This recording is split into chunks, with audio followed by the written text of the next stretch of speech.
দল যাদেরকে যোগ্য মনে করবে তাদেরকেই দিবে।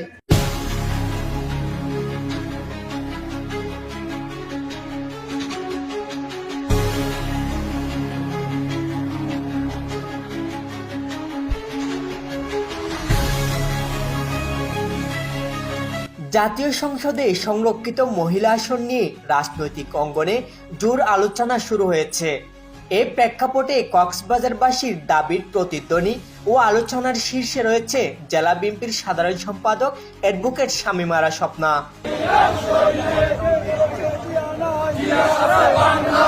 রাজনৈতিক মহল, বিভিন্ন সামাজিক সংগঠন এবং সচেতন নাগরিকদের মধ্যে তাকে নিয়ে আলোচনা চলছে।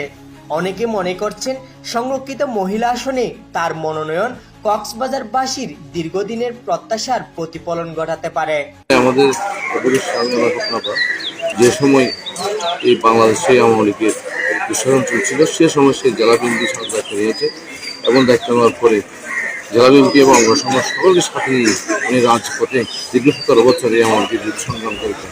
হাসপাতালের সকল মানুষের ত্রিমূল্য দেখা মিলে আজকে দাবি একজন এই ত্যাগী এবং দক্ষ সরকারের আপাকে এই মহিলা সংখ্যা আসনে উন্নত করার জন্য আমরা আমাদের প্রান্তীয় থাকি এবং চেয়ারপারসন মানে প্রধানমন্ত্রী রহমতুল্লাহ আহ্বান জানাই, যেহেতু উনি 17 বছর এই বিএনপি হাল ধরে আমাদেরকে বিরুদ্ধে সংগ্রাম করে রাজপথে সংগ্রাম করে দিয়েছেন। দীর্ঘ 40 বছরের বেশি সময় ধরে আইন পেশার সঙ্গে যুক্ত অ্যাডভোকেট শামীম আরা স্বপ্না নারী ও শিশু অধিকার, পারিবারিক সহিংসতা প্রতিরোধ, আইনি সহায়তা প্রদান এবং সামাজিক ন্যায় বিচার প্রতিষ্ঠায় তার অবদান অনস্বীকার্য। সেই সাথে তিনি বিএনপির পরীক্ষিত একজন রাজনীতিবিদ। দলের দুঃসময়ে কক্সবাজার জেলা বিএনপির সাধারণ সম্পাদকের দায়িত্ব পালনে নিরলস ভূমিকা রেখে গেছেন। বিভিন্ন সামাজিক কর্মকাণ্ডে তার সম্পৃক্ততা তাকে সাধারণ মানুষের কাছে গ্রহণযোগ্য করে তুলেছে। কক্সবাজার একটি গুরুত্বপূর্ণ উপকূলীয় জেলা। এখানে পর্যটন, মৎস্য, শিক্ষা, পরিবেশ সুরক্ষা এবং রোহিঙ্গা সংকট সহ নানা ইস্যু বিদ্যমান। বিশেষ করে নারী উন্নয়ন, কর্মসংস্থান, নিরাপত্তা এবং আইনি সহায়তা নিয়ে জেলার নারীদের দীর্ঘদিনের দাবি রয়েছে।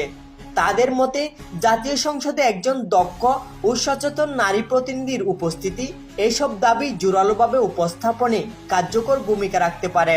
রাজনৈতিক বিশ্লেষকদের মতে সংরক্ষিত মহিলা আসনে এমন একজন প্রতিনিধির প্রয়োজন যিনি কেবল রাজনৈতিক পরিচয়ের মধ্যে সীমাবদ্ধ না থেকে মাঠ পর্যায়ে মানুষের সঙ্গে কাজ করার অভিজ্ঞতা রাখেন।